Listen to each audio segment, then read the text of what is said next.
자, 사랑하는 동역자 여러분, 이 국정에 관련된 이 뉴스를 우리가 보게 되면서 예능이나 코미디 프로그램 보듯 흥미진진하게 보고 있습니다. 설마 하던 게 하나 둘씩 사실로 드러나게 되니까 분노가 치밀고 또한 가슴이 답답해지죠. 세상에 이 성공한 사람들은, 세상에 잘 나가는 사람들은, 지금 이렇게 성공해서 부유한 삶을 누리고 있는 사람들은 모두가 다 반칙 편법을 한 사람들일 거야. 난 어차피 흙수저이고 저 금수저를 물고 태어난 저 사람들이 이미 주류의 인물들이야. 내가 이렇게 실패를 하고 좌절을 겪고 변두리에 살고 변방에 살고 있는 것은 다 이런 환경 때문이다. 모두가 이런 불만족의 시대 속에 살아갑니다. 그래서 원망과 불평의 쓴뿌리, 그 쓴쑥의 독초가 우리 삶 가운데 가득하죠. 이때 그리스도인들이라면 어떻게 살아가야 할까요? 오늘 이 자리에도 사업 때문에, 인간관계 때문에, 또는 신앙의 문제, 자녀 문제 때문에 이 마음의 아주 답답함, 그리고 그 일들과 함께 사투를 벌이면서 지금 오신 분들도 계실 거예요. 그냥 남들이 보지 않는다면 저 구석에서 저 목 놓아 펑펑 한번 울었으면 참 좋겠다, 뭐 그런 분들도 있으시겠죠. 제가 오늘 그런 분들을 위해서 추수감사절 그 기념으로 아주 좋은 선물 하나를 준비했는데요. 목사님, 오늘 떡 말고 또 뭐 주시는가요? 어서 주세요. 재촉하실 수도 있는데요. 자, 시내산 광야에 자그마한 성막 안에서 그 제사 안에 숨겨져 있는데요. 우리 모두가 한번 말씀의 숲으로 한번 걸어 들어가 볼까요? 여러분, 레위기서를 읽을 때 술술 잘 읽히시나요? 연초가 되면 올해는 기필코 성경 일독을 하고 말 거야 하는 마음으로 창세기부터 읽죠. 그러면서 족장의 다양한 이야기를 보게 됩니다. 그리고 출애굽기를 딱 넘어가면서 어때요? 홍해를 가르고 아말렉과 전투를 하고 또는 흥미진진한 그 이야기들이 전개됩니다. 근데 출애굽기 20장부터 율법을 받게 되고 그 시내산에 딱 머무르게 되면서부터 성막을 짓는 그 양식에 대한 이야기가 쭉 40장까지 나와요. 좀 살짝 지루해지죠. 율법, 성막을 짓는 법, 이게 무슨 나와 상관이 있을까? 그 다음에 레위기서를 펴요. 도통 모르겠네요. 10장 정도 가면 나답과 아비후가 죽는 그런 이야기가 있긴 하지만 이 레위기가 마치 과속 방지턱을 넘듯 탁 걸려버리는 거예요. 그 당시에 제사의 방법, 이 정결법들이 쭉 나옵니다. 그러면 그 당시 제사장들이나 레위인들이 가지는 어떤 하나의 방법 또는 그들의 절차이겠죠. 그러면 21세기를 살아가는 지금 우리들에게는 전혀 무관한 것 같아요. 우리가 무슨 제사를 드릴 일이 있습니까? 그 정결례대로 짐승을 잡을 일이 있나요? 없죠. 하지만 사복음서를 읽을 때 예수님께서 우리의 속죄 제물 되셨다, 유월절 어린 양이 되셨다, 그리고 로마서, 갈라디아서, 히브리서, 또 우리가 보고 있는 요한계시록, 자, 이 성경을 읽어갈 때 성막, 제사, 제사장 이런 역할들과 방법, 자, 이런 것들이 나올 때 정확하게 읽어내려면 레위기서가 기초가 되어야 돼요. 그래서 성경을 해석하는 가장 중요한 개념, 그리고 성경을 전체를 이해할 수 있는 중요한 기초, 그리고 우리 삶은 어떻게 살아야 되는가, 중요한 근간을 이야기하는 게 바로 레위기서예요. 그러니까 아주 중요한 책이 되겠죠. 자, 우리가 레위기는요 마치 따르국밥처럼 취급할 때가 있어요. 모세오경을 읽을 때도 쏙 빼놓고 읽을 때가 많죠. 자, 그런데 항상 모세오경 속의 레위기를 봐야 되는데요. 자, 출애굽기 40장 성막의 건축의 이야기가 딱 끝납니다. 끝을 맺고 이제 레위기로 시작되면서 원어로 어떻게 시작하는가? 자, 그리고 부르셨다 하나님이 모세를, 이렇게 이어져요. 그러니 그리고라고 하는 이 접속사를 볼 때에 레위기는 모세오경의 한 부분으로 하나로 이어지는 책이에요. 그래서 시내산 광야, 가데스 바네아, 모압 평지 이런 쪽으로 광야를 쭉쭉 이동하면서 지금 시내산에 있는 성막 안에서 이루어지는 일이란 말이에요. 자, 지도를 또 보시면 출애굽기의 연속선상에서 성막을 딱 건축하고 그 시내산 언저리에서, 그리고 성막이라고 하는 그 공간 안에서 일어나는 일들, 그 제사장들이 어떻게 제사를 드려야 하는가, 그리고 하나님 백성들은 어떻게 거룩한 삶을 살아야 하는가, 그 삶의 양식, 그리고 제사의 방법, 이런 것을 알려주는 친절한 매뉴얼이죠. 자, 그렇다면 이제 오늘 시대로 넘어와서 여러분, 제사하면 어떤 기억이 있어요? 저의 어린 시절에 제사는 굉장히 즐겁고 기쁜 날이었어요. 하지만 제 어머니는요, 그 제삿날을 아주 힘들어 하셨죠. 몇 날 며칠부터 제사 음식을 장만하는데 아주 분주했습니다. 그리고 제사 당일은 여러 친척들이 오게 되면 그들을 맞이하느라고 아주 분주했죠. 자, 그런데요, 저는 너무너무 좋았어요. 그런데 제가 제사란 조상에 대한 은덕을 기리는 거다, 그런 의미를 알아서 그랬을까요? 아니에요. 순전히 그날 먹는 제사 음식 때문에 저는 아주 좋아했어요. 요즘에 먹을 게 넘쳐나죠. 오히려 건강을 위해서 절제를 하고 다이어트를 하게 됩니다. 그러나 과거 과자도 귀하던 그 시절에 평소에는 먹기 힘든 음식들이 진리비했습니다. 자, 기름에 또는 간장에 졸인 소고기 산적, 이름도 모를 큰 생선, 막 살 하나 뚝 떼면 뭐 고기가 있다만 해요. 새우, 오징어, 고구마, 지포튀김 등 여러분, 그 기름진 음식을 실컷 먹을 수가 있었습니다. 게다가요, 어른들에게 안녕하세요 인사만 잘하면 이 용돈이 두둑하게 주머니 속에 있는 그야말로 금상첨화와 같은 날이었습니다. 동역자 여러분, 그러면 이스라엘 백성들도 저와 같이 어린 시절처럼 성막에 가서 제사를 드릴 때에 그런 즐거움, 기대, 흥분으로 가슴 콩닥콩닥한 마음으로 누르고 갔을까요? 그 잔치의 그 기분을 가지고 기대를 했을까요? 이스라엘 백성들이 홍해를 가르고 광야를 딱 나오면서, 이야, 나는 이제 더 이상 애굽의 노예가 아니다, 나는 이제 가나안을 향해서 가는 자유인이다. 이 자유의 공기 한번 마시면서 기뻐했어요. 그러나 그 기쁨도 잠시였습니다. 목마름, 추위, 배고픔, 허기, 이런 일들로 위기로 직면해야 했죠. 그래 어떻게 했어요? 이스라엘 백성들의 반응이, 우리가 애굽에 있을 때에는 참외, 수박, 야채, 생강, 부추들이 너무나 많이 있었는데 생각난다. 내가 애굽에 있을 때는 고기도 먹고 그리고 고기 국물이라도 마셨는데, 라고 하면서 원망과 불평해요. 여러분, 사실 이스라엘 백성들은 노예 아니었습니까? 어떻게 이런 음식들을 먹을 수 있습니까? 옆에서 구경조차 못했겠죠. 그런데 이런 원망과 불평을 쏟아놓습니다. 하나님께서는 어떻게 하세요? 아주 인자하신 하나님, 마음 좋으신 하나님께서는 특별한 하나님만의 방법으로 하늘에서 만나가 내리도록 하셨죠. 매일매일 그걸 주워다가 볶아 먹고 삶아 먹고 튀겨 먹고 했어요. 그래봤자 만나죠. 삼시세끼를 또 만나를 먹으니 어떻게 해요? 질려요. 하나님 못 먹겠어요. 또 원망과 불평하죠. 이때 하나님께서 동편 바람으로 메추라기를 또 보내어 주세요. 그러니 광야를 지나는 동안 이스라엘 백성들의 주식이 뭐예요? 만나와 메추라기죠. 그렇다면 이제 성막에 우리가 제사를 드리러 갈 때 그 제물이 무엇이었을까요? 만나와 메추라기입니까? 아니에요. 어린 양, 흠없는 숫소, 염소, 그의 거두은 햇곡식, 포도주, 기름 등, 이런 어떤 산의 진미 가득한 아주 좋은 최고급의 음식을 가지고 갔어요. 이걸로 여러분 산적도 하고 스테이크도 만들어 먹고 튀김도 찜도 해 먹으면 얼마나 맛있을까요? 벌써부터 입에 군침이 싹 돌죠. 이스라엘 백성들도요, 이런 음식을 기대하고 먹을 수 있겠구나, 잔치를 벌이겠구나, 이런 기대감을 가지고 갔을까요?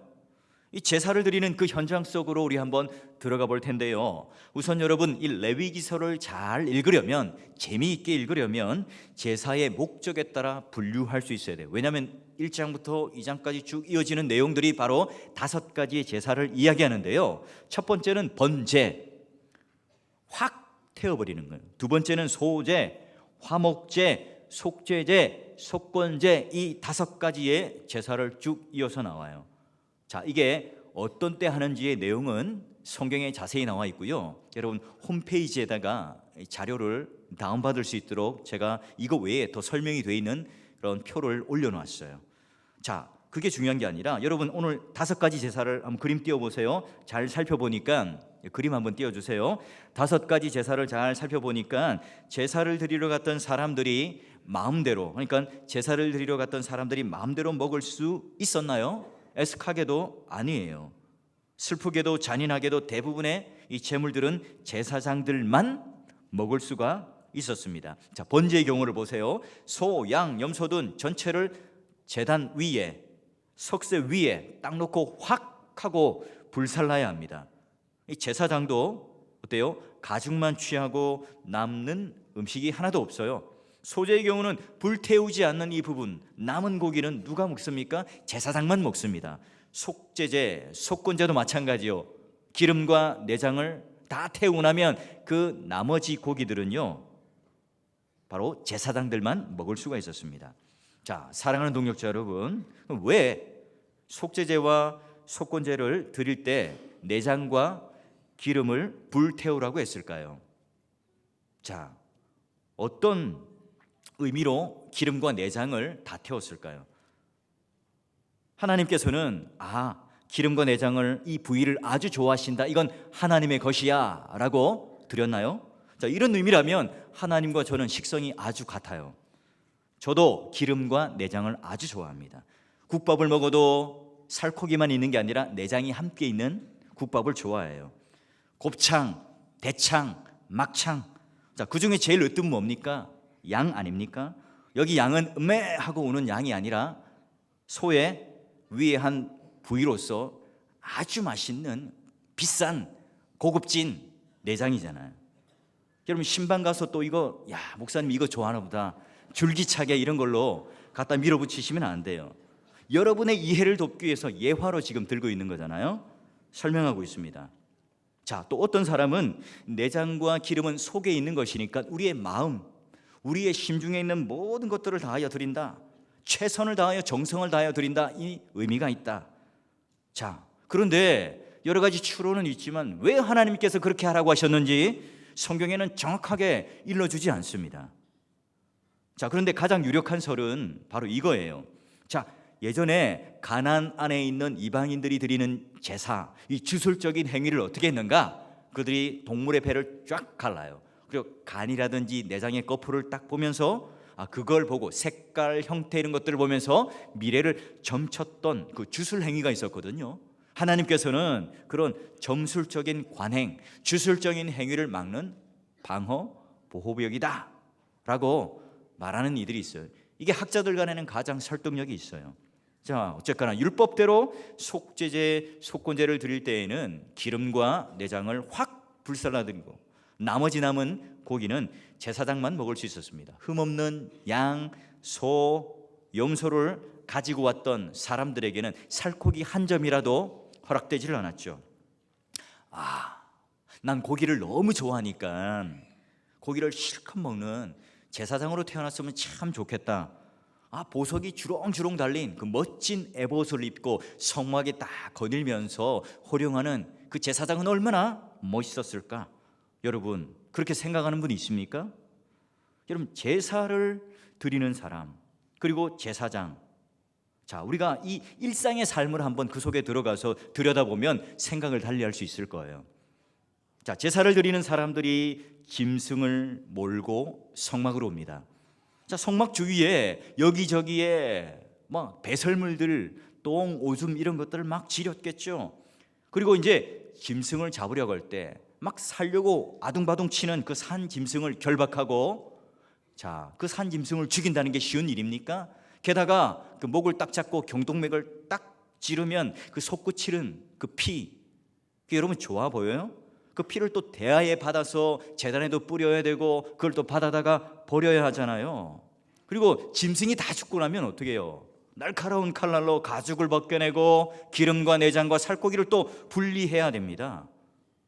성전에는 항상 이런 우리한 피비린내가 났을 것이고 짐승이 타는 이 냄새가 가득했겠죠. 오늘날로 치면 정육점 사장님과 별반 다를 게 뭐가 있습니까? 진짜 고역은 뭘까요? 기름과 내장은 다 불태우고 나서 먹는 고기가 뭐예요? 가슴살.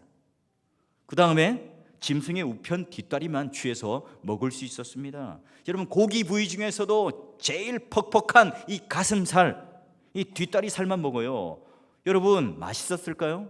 고기도 가끔 가다 먹어야죠. 매일매일 이런 똑같은 음식을 먹는다고 한번 생각해 보세요. 질리지 않을까요? 그리고 제사장이 남은 고기를 먹을 때에 사랑하는 사람들끼리 모여서, 가족들끼리 모여서 웃고 즐기면서 편안한 마음으로 먹는 게 아닙니다. 사랑하는 사람들과 함께 그냥 교제, 만찬, 식탁을 나누는 게 아니라고요. 성막 안에 정해진 그 장소에서 정해진 엄격한 규례와 질서와 예식에 따라만 먹을 수 있었어요. 자, 그래서 그에 따른 제사의 방법, 따로 분류가 되는 제사의 방법인데 그게 바로 화제, 요제, 거제, 전제예요. 때로는 불살라요. 때로는 높이 막 들어서 흔들어요. 때로는 그냥 높이 쳐들어서 보여줍니다. 때로는 액체 같은 경우는 이렇게 붓기도 하죠. 포도주나 기름 같은 경우는 붓기도 합니다. 여러분, 이런 복잡한 엄격한 예식과 이 절차에 따라서 먹어야 했어요. 여러분, 그 식사가 즐거웠을까요? 재밌었을까요? 행복했을까요? 맛있었을까요? 여러분, 그렇다면 구약에 나와 있는 이 제사장이 나아 보입니까? 아니면 신약의 시대에 살아가면서 이렇게 양복 입고 말씀을 전하는 목사가 더 나아 보입니까? 그건 여러분의 판단에 맡기고요. 그렇다면 오늘 왜 하나님께서는 이 제물을 들고 간 사람들이나 다른 사람들이 이 제사를 드리고 난 이 고기를 먹지 못하도록 하셨을까요? 그 이야기도 정확한 설명이 성경에 나와 있지 않아요. 몇 가지 추론을 해보면 첫 번째는, 자, 여러분, 이 제물의 안수는 누가 하나요? 제사장이 하나요? 아니면 제사를 드리려고 한 제사인이 하나요? 예, 제사인이 해요. 왜 그렇죠? 이 제물 위에 머리에 손을 얹고 내 모든 죄가, 내 모든 허물이 이 짐승에게 옮겨갑니다, 전가됩니다 라고 하는 의미가 있죠. 그러니 죄를 이 전가시킨 이 짐승, 부정한 짐승이 되잖아요. 내 죄를 모두 다 짊어졌으니까 부정한 짐승입니다. 그러면 우리가 또 먹을 수가 없잖아요. 먹으면 안 되잖아요. 그래서 제사장만 먹으면서 속하게 된다, 죄를 전가하여 그 제물이 부정하게 되었다 하는 의미가 있어요. 자, 또 어떤 사람들은 제사를 드린다는 것은 하나님께 온전히 다 바친 것 아니냐, 근데 다 바쳤는데 뭘 또 더 거기서 떡고물 떨어지길 바라며 얻어먹는 건가? 아니다. 그러니 제사를 드린 사람은 그 고기에 한 점도 취하지 못한다, 이렇게 생각을 해요. 여러분, 이런 엄격한 이스라엘 백성의 제사에 비하면 주변에 있는 가나안 이방인의 제사는 너무나 달랐어요. 그야말로 축제요, 교제요, 기쁨이었습니다. 제사를 드리는 날이면 소나 양이나 돼지를 잡아서 함께 먹습니다. 온 마을 사람들은요, 고기만 먹으면 질리잖아요. 술도 함께 먹으면서 취해서 여흥을 즐기며 춤을 추고 놉니다. 그리고 그때 돈만 주면요, 여자 사제와 함께 성적 일탈도 가능했죠. 그 장면이 여러분 창세기 38장 다말의 이야기 아닙니까? 이렇게 여러분 이방인들이 제사를 드리는 이 모습, 바알신, 아스타롯신, 자, 그에게 드리는 이 제사가 너무나 신나고 즐겁고 매력적이었습니다. 근데 여러분, 이스라엘 백성들이 그 모습을 볼 때 얼마나 부러웠을까요? 얼마나 매력적이었을까요? 그에 비하면 우리의 제사는 어떻습니까? 너무나 엄숙해요. 너무나 경건해요. 너무나 무겁습니다. 대부분의 제물은 또 어때요? 제사를 드리러 간 제사인들은 고기 한 점 얻지 못해요. 얄밉게도 제사장들만 다 먹습니다. 그리고 최고의 소, 양, 염소를 가지고 왔어요. 아니 꽃등심이 아니더라도, 갈비살이 아니더라도, 우삼겹이 아니라도 좀 살점이라도 하나 먹어야 되는 것 아닙니까? 여자는커녕 좀 술이라도 한 잔 걸쳐야 되는 것 아닙니까? 이 어린 반푼어치도 없는 일이잖아요. 성막에서 어떻게 그런 일이 가능합니까? 그런데 동역자 여러분, 이스라엘의 제사가 이처럼 아주 엄격하고 조용하고 언제나 이렇게 조심스럽게 제사를 드렸나요? 그렇지 않아요. 예외의 제사가 하나 있었습니다. 제가 설교 가운데 살짝 뺐고요. 오늘 우리가 읽은 이 본문 중에 등장하는 제사인데요. 그게 무슨 제사일까요? 화로 시작하는데요. 화목제. 여러분 1부도 그렇고 2부도 이렇게 대답을 좀 해주셔야 여러분이 설교를 잘 듣고 있는지 주무시는지 제가 알 거 아니에요. 다시 한번 묻겠습니다. 어떤 제사죠? 예, 감사합니다. 자, 화목제를 보니 이제 3장과 7장 여기에 이제 주로 설명이 되어 있는데요. 세 가지 제사가 있죠. 감사제, 서원제, 낙헌제. 제물의 종류는 또 세 가지가 있고요. 자, 여기 화목제 중에 감사제와 서원제. 하나님, 지난날 하나님이 주신 은혜에 너무나 감사합니다. 하나님, 제가 이런저런 서원을 드리고 이루려고 합니다. 하나님께 영광 돌리며 너무 감사합니다. 이 두 가지 제사는요, 제사장을 비롯하여 그 뜰 안에서 제사를 드리러 간 사람, 그뿐만 아니라 제사인이 초청하는 그 사람들과 함께 남은 것을 먹었습니다. 그러니 강제이거나 의무가 아니라 자발적으로 자원하는 심령으로 드렸던 이 제사, 감사제와 서원제는 또한 정기적으로 드린 게 아니라 자주자주 드렸던 제사예요. 좀 더 자세한 상황을 병행구절인 그 본문을 함께 통해서 확인해 볼 건데요. 신명기 12장 11절 보시면, 너희는 너희의 하나님 여호와께서 자기 이름을 두시려고 택하실 그곳으로 내가 명령하는 것을 모두 가지고 갈지니 곧 너희의 번제와 너희의 희생과 너희의 11조와 너희의 손의 거제와 너희가 여호와께 서원하는 모든 아름다운 서원물을 가지고. 이제 서원 제사가 있네요. 자, 12절 여러분 함께 읽어봅시다. 시작. 너희와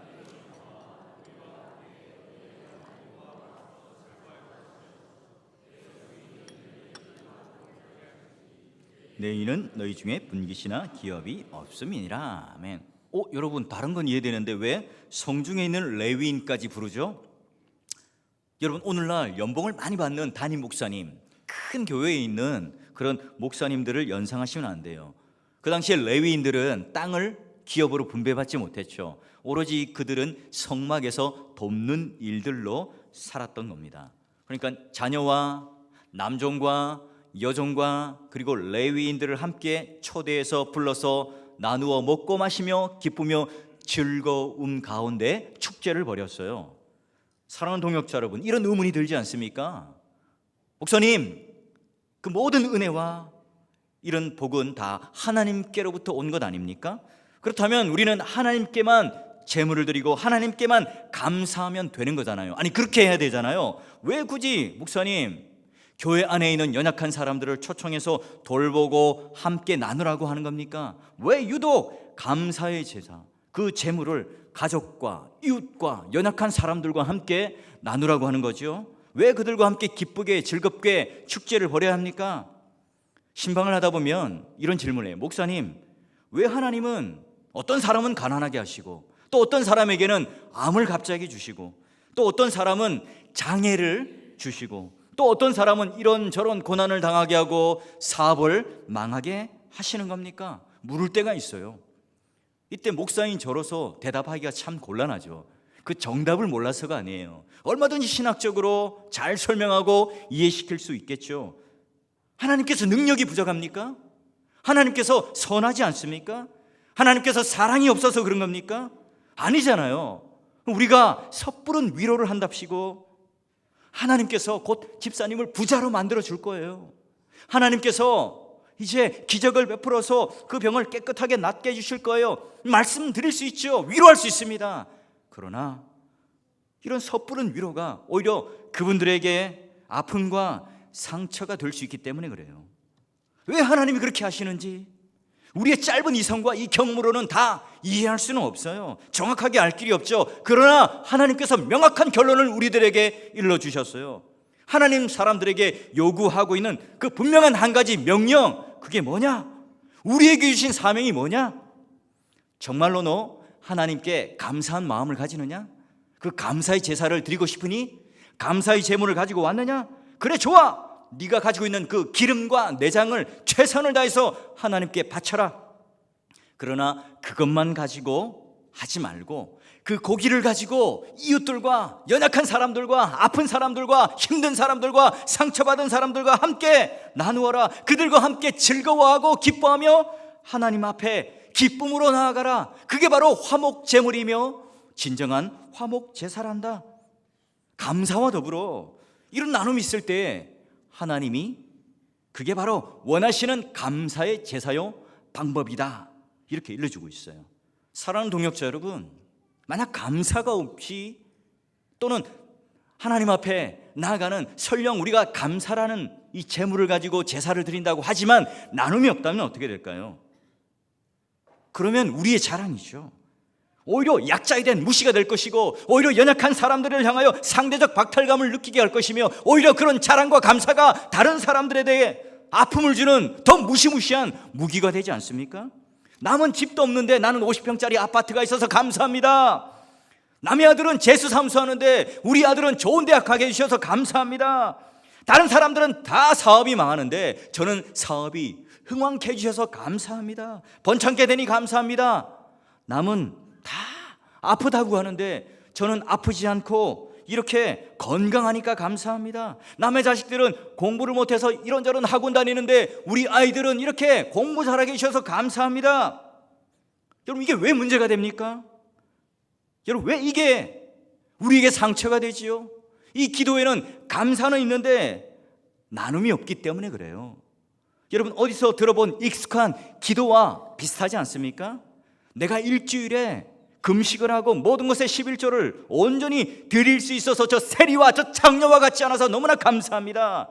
저들처럼 악을 행하고 경건하고 거룩하게 살 수 있도록 많은 것을 누릴 수 있도록 해주셔서 정말 감사합니다. 우리는요, 대놓고 이렇게 바리새인처럼 기도하는 사람은 없을 거예요. 하지만 우리의 감사의 제목, 우리의 기도의 제목을 한번 정직하게 들여다보지요. 불현듯 우리는 깜짝깜짝 놀랄 때가 많습니다. 우리의 감사가, 우리의 기도가 너무나 이기적인 거죠. 어떻게 아냐고요? 저 자신부터 그래요. 저 자신부터 감사와 그 기도의 내용들을 살펴보면 하나님 앞에 온전한 내장과 기름은 드리죠. 그러나 내가 가지고 있는 이 고기를 가지고 나눔이 없는 거예요. 이웃을 보지 못하죠.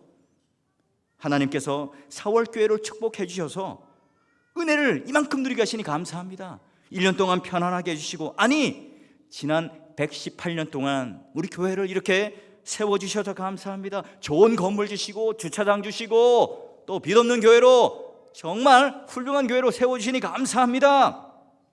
정말로 진심으로 하는 표현이 맞죠. 아멘이 맞습니다. 그러나 우리가 여기서 그친다면 이 표현이 화목 제물로 드리는 감사의 제사로 온전하지 않다는 거예요. 우리 주변을 한번 둘러보십시오. 이렇게 누리지 못하고 힘들게 살아가는 교회 성도들이 얼마나 많이 있습니까? 기름과 내장, 우리가 주님께 바치듯 우리는 최선을 다해서 드려야 합니다.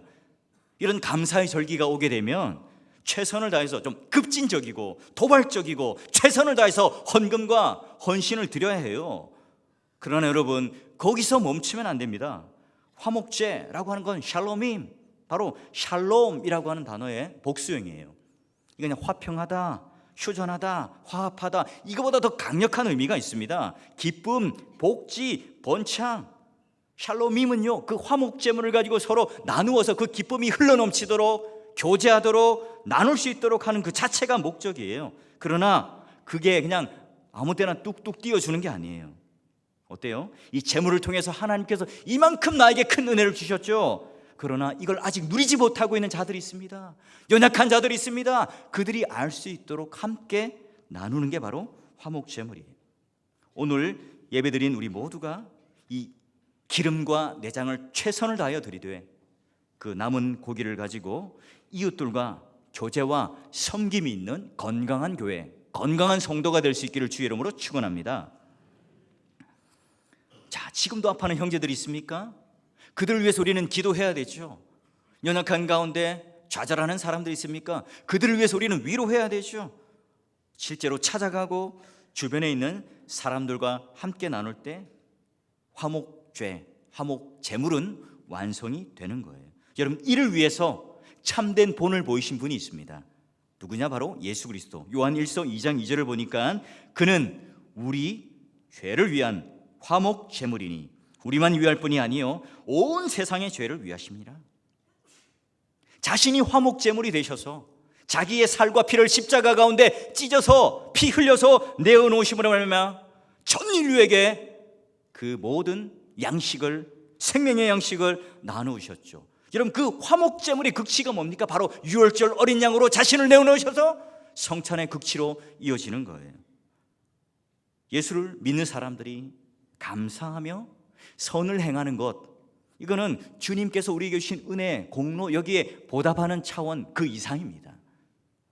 우리가 감사할 수 있는 것, 그 감사를 통해서 맺혀지는 선한 열매, 선한 행위들도 다 뭐예요? 하나님께서 주셔야만 가능한 사실이에요. 그게 하이델베르크 86문에 나와 있어요. 한번 제가 읽어볼까요? 우리가 우리 자신의 어떤 공로도 없이 그리스도를 통하여 오직 하나님의 은혜로 우리의 비참에서 구원받았다면 우리는 왜 여전히 선을 행해야 합니까? 답, 그리스도 때문입니다.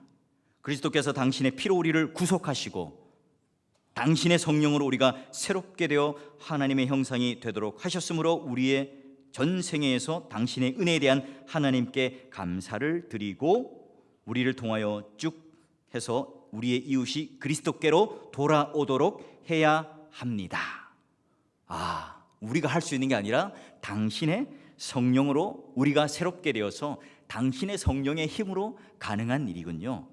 감사도 선행도 다 주님이 주시는 거군요. 성령 하나님께서 해주시는 거군요. 이게 우리 개혁교회 성도들의 올바른 고백이었습니다. 여러분, 발 중에 제일 안 좋은 발이 뭔지 아세요? 오리발이죠. 어떤 사람은요, 대접을 받고 있으면서도 원망과 불평해요. 에이, 음식이 왜 이래? 왜 좀 더 비싼 음식을 사주지 못하는가? 맛은 왜 이런가? 근데 어떤 사람들은 베풀면서 감사를 하겠죠. 여러분, 오늘 아침에 우리가 이렇게 일어나서 깨어나서 예배를 드리는 게 은혜 아닙니까? 우리는 매일 죽는 연습, 잠을 자요. 그런데 못 일어나면, 안 일어나면 어떻게 되는? 그냥 가는 거죠. 하나님 품으로 가는 거예요. 여러분, 오늘 우리 인생 가운데 하나님께서 어떤 사명과 직분을 주셨는가? 고린도후서 5장 17절 18절 보실까요? 그런즉 누구든지 그리스도 안에 있으면 새로운 피조물이라 이전 것은 지나갔으니 보라 새 것이 되었도다. 우리의 신분, 정체성. 자, 18절. 자, 모든 것이 하나님께로 났으며 그가 그리스도로 말미암아 우리를 자기와 화목하게 하시고 또 우리에게 화목해 하는 직분을 주셨으니. 사랑하는 동역자 여러분, 4월 교회가 자랑하는 게 뭡니까? 우리가 우리의 신앙을 자랑하는 게 뭐죠? 우리 인생은 단맛, 짠맛, 신맛, 매운맛, 쓴맛이 다 들어있어요. 근데 원망과 불평의 이 쓴쑥, 이 독한 맛을 없애고 최상의 맛을 낼 수 있는 그 우리 인생의 최고급의 요리는 뭘까요? 그 레시피가 과연 뭘까요? 감사. 주위 사람에게 있는 내 인생을 바꾸는 맛있는 감사의 레시피를 권하는 참된 화목제물이 나누어지는 그 감사의 전도사가 되시고 감사의 스토리텔러가 되셔서 오늘 이 4월 교회가 그런 진정한 화목제물을 나눌 수 있는 건강한 교회가 될 수 있기를 주의 이름으로 간절히 축원합니다.